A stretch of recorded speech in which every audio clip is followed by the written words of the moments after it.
आज हम लोग बाहर आए थे बारबेक्यू खाने के लिए। ये एक रोड साइड स्ट्रीट है। काफ़ी सारे यहाँ पे बारबेक्यू हो रहे होते हैं, लेकिन इनके अंदर जो हलाल शॉप है वो सिर्फ एक है। ओपन एरिया मतलब आप बाहर बैठ सकते हो, अंदर भी सीटिंग एरिया है, बाहर भी है। और ये सेंटर में बिल्कुल एक नहर बहती है, एग्जैक्टली लाइक जैसे लाहौर में एक नहर है ना सेंटर में, ये बिल्कुल उसी की तरह का व्यू आता है। और पानी इतना क्लियर होता है, आप देख सकते हैं। क्या मजाल कि कोई बंदा इसके अंदर कुछ फेंक पाए। कैन यू बिलीव, इतने हसल पसल सिटी में इतना क्लीन नहर बहना, मतलब बहुत सफाई का ख्याल रखा जाता है। यहाँ पे फिशेस भी होती हैं, फ्लो करती हुई हैं। लोग बैठ के फ़िशिंग भी करते हैं इसके अंदर, और काफ़ी उन्होंने मछलियाँ छोड़ी हुई हैं। एक इंटरटेनिंग भी है और बहुत ही रिफ्रेशिंग होता है। आप पीसफुल इन्वायरमेंट होता है, और इसकी रोड साइड पे लोग बैठ के खाना वगैरह खाते हैं। तो बस हम चलते हैं, मैंने ये दिखाने के लिए कि ये नहर कितनी खूबसूरत है, इतनी सफाई होती है, इतना सुकून मिलता, कोई बैड स्मेल नहीं होती। जैसे तो पानी ठहरा होता है या पानी के अंदर गंदगी होती है, कुछ भी ऐसा यहाँ नहीं होता। तो हमने डिसाइड किया कि आज हम बाहर बैठ के ना बारबेक्यू अरफान लो खाएंगे। बेटा। तो ये शंचन में ही अपराधीन सिटी में है, हमारे घर से वॉकिंग चाय मैंने डिस्टेंस पे लेके है आई ये हूँ ना। आपके लिए। 10-15 मिनट्स की वॉक में हम पहुंच जाते हैं यहाँ पे। तो मेन्यू इनका कुछ इस तरह से होता है कि नान सर्व किए जाते हैं, और साथ में उनके होता है बारबेक्यू। आप किसी भी टाइप का ले सकते हैं, चिकन, लैम, ये दोनों ऑप्शन आपके पास होती हैं। लैम का ज़्यादा सर्व किया था जिसमें फ़ैट्स का कंटेंट ज़्यादा होता है। वो जो दूसरा होता है ना मटन, जैसे बकरे वर्ग, वो ड्राई जल्दी हो जाता है। और ये लोग जो हैं वो शिंजियानी लोग हैं, शिंजियान में बहुत लैम्प को खाया जाता है। एक तो कोल्ड एरिया इस वजह से। ये हमने गन्ने का रस लिया था, रास्ते में सेल हो रहा था, मुझे बहुत पसंद है गन्ने का रस। वैसे मैं जूस जो होते हैं टेट्रा पैक्स वगैरह में आते हैं, मैं बिल्कुल ही इस्तेमाल नहीं करती। कभी भी मैंने ज़िंदगी भर इस्तेमाल नहीं की है, ना ही मैं करने की हक़ में हूँ। तो उससे बेटर होता है कि आप इस तरह का कोई जूस वाला ले लें। तो मैंने यहाँ पे फ्रेश जूस ले लिया था, वो भी गन्ने का जूस मुझे बहुत पसंद है। पाकिस्तान में मैं बहुत, जब भी जाऊँ मैं ज़रूर पीती हूँ, स्पेशली जब हम लोग आउटिंग या शॉपिंग वगैरह पे जाते हैं। तो इस तरह से ये लोग फ्रेश काटते हैं और फ्रेश ही सीखों पे लगा के सेल किया जाता है। कोई मैरिनेशन वगैरह ख़ास नहीं करते। जस्ट एक बकेट रखी होती है, उसके अंदर एक लिक्विड सा उन्होंने बनाया होता है, कुछ मसालों का, ऑयल का और सोया सॉस मिलाकर उसमें बस एक दफ़ा डिप करता है ताकि ड्राईनेस ऊपर ना आए। क्योंकि जब आप उसको रख के कोयलों पे करते हो ना, बस ये इनकी टोटल मैरिनेशन है। तो मैं आपको दिखा देती हूँ किस किस वैरायटी का, मतलब कि आपको गोश्त मिल सकता है। ये इस तरह से देख सकते हैं, फैट्स वाला जो होता है ना, ज़्यादातर गोश्त वो लगाया होता है। यहाँ पे चिकन विंग्स पड़े हुए हैं, ये जो होता है चिकन का जो स्टमक होता है ये वो है। और उसके बाद ये सॉसेजेस हैं, ये लगाई होती हैं। बाकी जो हम लेते हैं, हम लोग फ्रेश गोश्त का लेते हैं, जो उसी वक्त वो तैयार करता है फैट्स के साथ। वो सबसे ज़्यादा मज़े की होती हैं, बहुत ही जूसी, और बिल्कुल भी गोश्त सख्त नहीं होता। मतलब हम सोचते हैं ना कभी लैम को बारबेक्यू करने से पहले मस्ट मैरिनेशन करना एक फ़र्ज समझते हैं, लेकिन ये लोग इस तरह नहीं करते। इवन के मसाले भी ये लोग बाद में ऐड करते हैं, बारबेक्यू करने के बाद पूछते हैं कि मैं डालूं या ना डालूं। तो बस स्पाइसेस में भी सिर्फ रेड मिर्च होती है और उसके बाद ज़ीरा होता है। और ज़ीरा भी हल्का सा कुटा हुआ होता है, फाइन पाउडर नहीं होता, मैंने आपको फील होता चुबाते हुए।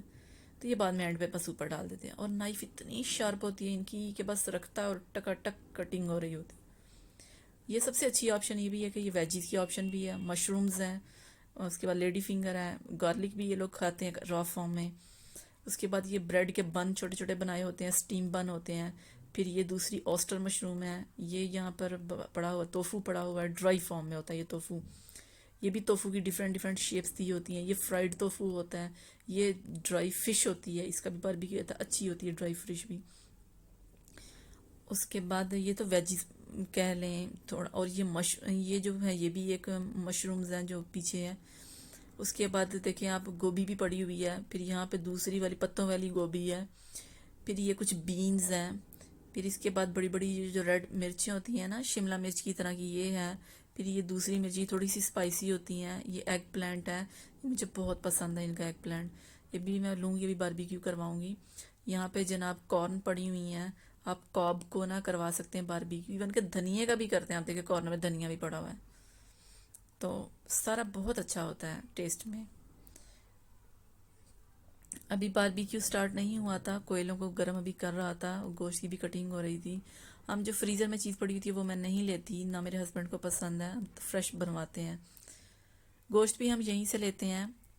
ये बात शॉप से अगर आप गोश्त देते हो थोड़ा एक्सपेंसिव होता है, लेकिन ये होता है कि एटलीस्ट ताज़ा होता है, फ्रोज़न फॉर्म में नहीं होता। तो फिर हम लोग यहीं से फ्रेश ले लेते हैं। टेस्ट बहुत अच्छा होता है इनका। तो यहाँ पे बस हम लोग अब वेट कर रहे थे, ऑर्डर हम कर चुके थे। ज़्यादातर मेरे हस्बैंड जो है वो वही बारबेक्यू लेते हैं जो फ्रेश लगवाते हैं, फ्रेश कटिंग हो रही होती है। बाकी सॉसेजेस वगैरह या चिकन वगैरह नहीं खाते शौक से। तो मैंने आज चूँकि गोश्त नहीं खाना था, और मैंने इसलिए फिर एग प्लांट का ऑर्डर कर दिया था, क्योंकि मेरी तबीयत कुछ दिनों से ठीक नहीं थी। क्योंकि गोश्त खाने से मेरी तबीयत पे बहुत बोझल सा हो रहा था, और चेस्ट में भी बहुत अनकम्फर्ट था। तो मैंने डॉक्टर को विज़िट किया था, तो डॉक्टर ने मुझे कहा कि आप गोश्त को अवॉइड करें। तो इसलिए फिर मैंने थोड़ा परहेज़ पे थी, तो मैंने एग प्लांट ऑर्डर किया था।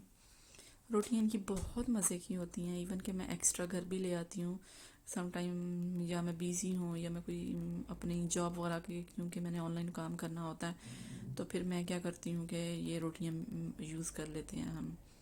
ये ब्रेड आती है 4 RMB में, आपको एक रोटी मिलती है।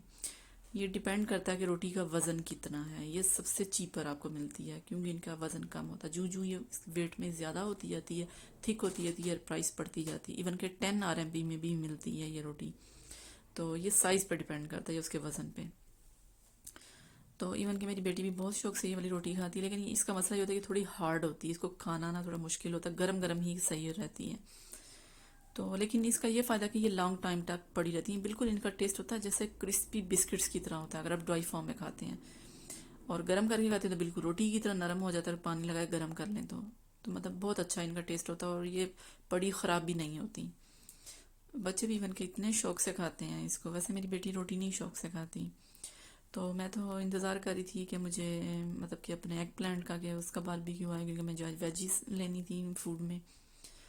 इधर मेरी बेटी इंसिस्ट करती है कि जनाब मेरे साथ कार्टून चलने चाहिए, फिर वरना खाना खाती, वरना खाने में इंटरेस्ट ही नहीं ले रही थी।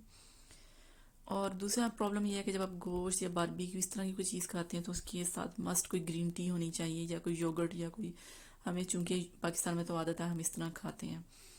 तो कुछ वैसे चाइना में भी कुछ रेस्टोरेंट सर्व करते हैं, टी साथ ही सर्व कर देते हैं कॉम्प्लीमेंट्री, लेकिन ये रेस्टोरेंट वाले सर्व नहीं करते।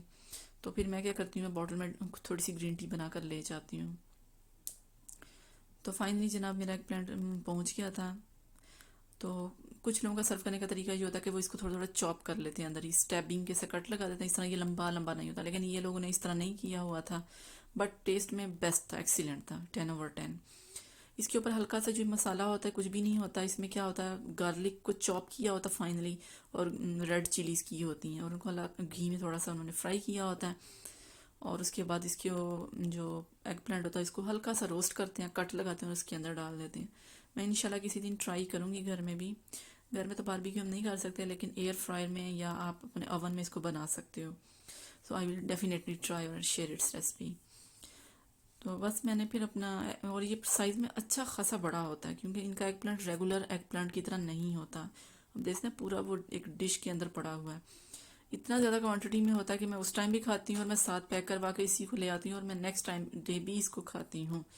मैं आपको नेक्स्ट डे वाला भी दिखाऊंगी कि कितनी अच्छा खासा क्वांटिटी में पड़ा हुआ था। ये देखें।